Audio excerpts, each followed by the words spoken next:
the next generation of lifestyle awareness that will transform your life significantly.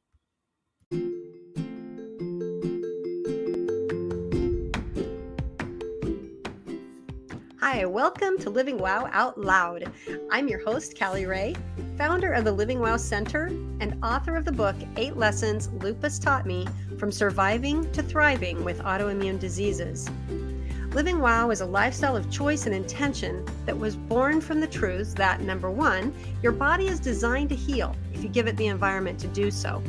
Number two, you don't need a label or permission to be the expert in your own body. And number three, more than 80% of all diseases can be prevented or reversed by lifestyle. Unfortunately, this isn't what we're taught in our standard American diet and lifestyle culture. This podcast is a voice of hope and community where you will learn how to live a life of thriving that honors and embraces those three truths. Though you are an individual, you are not alone, and you can thrive living wow too.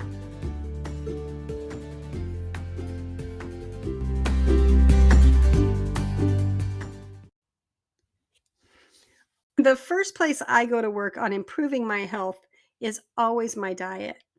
I know that what I feed my body is critical to how I feel. I know that putting fuel in my mouth rather than junk is super important for how I thrive. It took me a while to figure out the rest of the story. In the book, 8 Lessons Lupus Taught Me, From Surviving to Thriving with Autoimmune Diseases, I chronicle this journey in recognizing first the foundation of nutrition to heal my body, and then the recognition of how important my mind and spirit are to thriving in my body. This is really where the WOW lifestyle was born, recognizing that we have been given divine guidance about how to thrive in this world in our bodies, and recognizing how far we as a sad culture have drifted away. So, what the junk? How does it happen? It's called autopilot, but really it isn't. Maybe I should call it auto programming. The process an individual goes through from conception to death. Have you ever watched a young child with pure joy sing at the top of their lungs or dance on stage, waving at the audience because they are just so danged excited to be there? They forgot that the music was even playing. Have you ever seen a 2-year-old worry about if their cheeks are too chubby or their hair is too curly? What happens to that young child is they are told that they can't sing or dance as well as Susie. Or maybe they hear, I could never do that. It's so scary.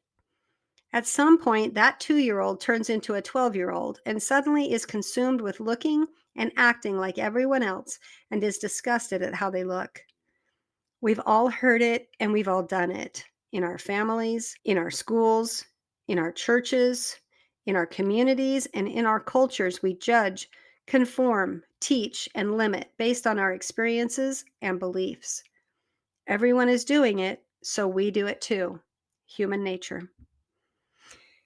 I think that's the key, stepping away from human nature and embracing our divine nature, recognizing that we are created by and in the image of God. Many years ago, I heard this saying that resonated to my core. We are not human beings having a spiritual experience. We are spiritual beings having a human experience. As I went through what I refer to as my chrysalis period, I began to really recognize the effect of our thoughts on our health. I realized that junk thoughts are even more toxic than junk food because it's much harder to filter out what goes into your mind than your mouth. Likewise, once it's in your mind, it's nearly impossible to get it out. Just stop and listen to the track that's been playing in your mind all day today.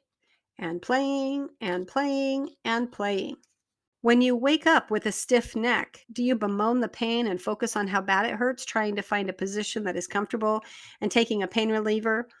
Or do you focus on every other part of your body and organ system that are functioning flawlessly without any effort or thought?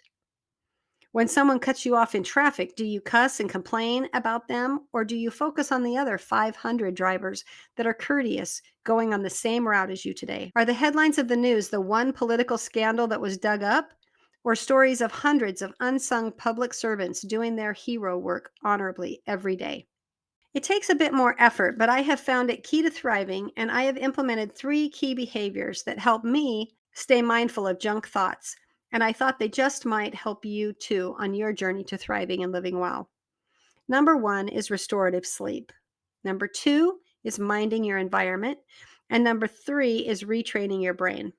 I tapped into my professional skills as a speech language pathologist and my experience in neurocognitive retraining when I realized that the same strategies used on broken and damaged brains works on rewiring negative thoughts and limiting beliefs. And I went to work on myself. These three behaviors support each other and are inextricably linked. Number one is restorative sleep. In our sad life, sleep is disregarded. We chug energy drinks to keep us going rather than stopping to rest and recalibrate our system. We sleep in environments that are constantly on, which seems to have the same effect on our systems, keeping them on and unable to reset. It is common when I see a patient who has recently discharged home from the hospital that one of the first things that needs to be addressed is their sleep cycle. In the hospital, a patient is commonly interrupted for vital monitoring or administration of medications. Monitors, alarms, tubes, and lights make a restful night's sleep nearly impossible. If a patient has been in that environment for a significant length of time, like more than 5 days, they are often up during the night and napping during the day. Implementing a sleep hygiene routine to get the days and nights straightened out was a common occurrence and very effective to support healing and rehabilitation. What I have noticed in the past 15 years is a change in not only the patients, but also in their caregivers. Sleep cycles are no longer a problem post-hospital discharge, but rather a lifestyle prior to admission. Common use of stimulants during the day to function, followed by sleep medication in the night to promote sedation. Sleeping in chairs or on couches in front of the television instead of on a bed. Computers, televisions, phones, and all things screen invade the bedroom, making it indistinguishable as a place of rest. We have successfully created a hospital-like distracted and stimulating environment in our homes. Do you know what happens when you sleep? Your body makes cells. It regenerates and heals. That's the restorative sleep. What kind of cells are you making in your sleep? Are you making healthy cells or are you making sick cells? Has anyone else noticed the spike in depression and anxiety in our sad lifestyles? You can't have mental health or physical health without quality restorative sleep. So, what is good sleep hygiene? Wind down. Create an environment that allows your body to produce the hormones to naturally restore your body. I teach this in 3 phases. The first is creating a space for sleep. It's best to keep the environment and stimulation out of the sleeping room. If you must have it in the room, then at a minimum, make sure it's turned off. Number 2 is to create a night routine with a wind down an hour prior to lights out. Slow your activity, dim your lights, turn off your screens, like the television, computer, phone, readers, all of those. And limit eating 3 hours prior to sleep to promote restorative generation of cells rather than digestion. And then third and final is go to bed at the same time every night. Routines are restorative to your body's natural systems. Commit to doing these 3 things, and most people will begin to experience the chemical changes in their brain within about a week. You won't believe the difference a sleep routine can make in the quality of your mental and physical health. So the next thing is minding your environment. And we all have felt dark energy versus light energy. You know the feelings of pain, fear, hatred as heavy and dark. And you know the feeling of joy, vitality, and love as light and bright. One of the most fascinating and physical demonstrations of this contrast is a study of water by Dr. Masaru Emoto, in which he photographs water crystals under the influence of different words and music. Check out some of his photographs depicting the contrast between supportive words and music or destructive words and music. What are you telling yourself? What are the words and music going through your mind? Do you think they may have some effect upon your health? What would your internal water crystals look like if they were photographed right now? What junk are you allowing into your environment that is having an effect on your mind? What emotions are you internalizing rather than releasing? In any of my therapies or coaching, I always start with awareness because you cannot change something you're not aware of. Awareness and education go hand in hand. If I'm aware of something and I understand why and how to change it, I can then go about modifying the cause and effect or stimulants and response. This is where you have to mind your environment and become aware of what you are allowing into your mind and as a result, its effect on your body. Lifestyle at its core. If it's sad, I say no thank you. And if it's wow, I say bring it on. Finally, retrain your brain.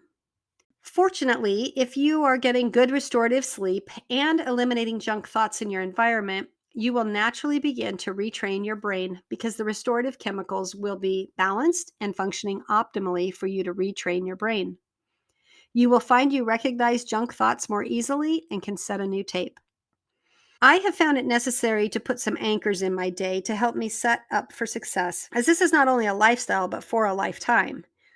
If we could just create a utopian society where we all have love, joy, and peace, it may not be an issue. But since junk gets hurled at you and around you all day, every day, I find the need to put down some anchors.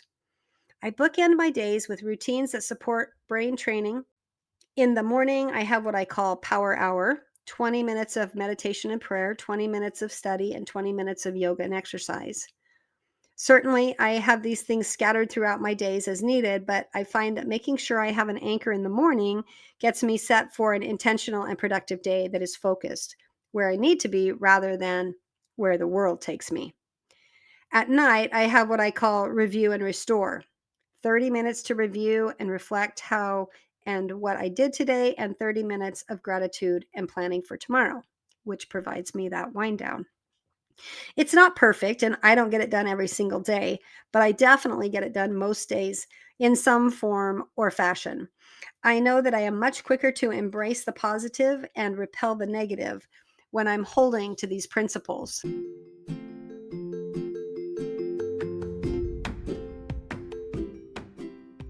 Hey, if you find value here on the Living Wow Out Loud podcast, will you please share it with your friends and take a minute to rate it on the platform that you're listening on? That's how we live wow out loud. You know that more people need hope and they need the messages shared.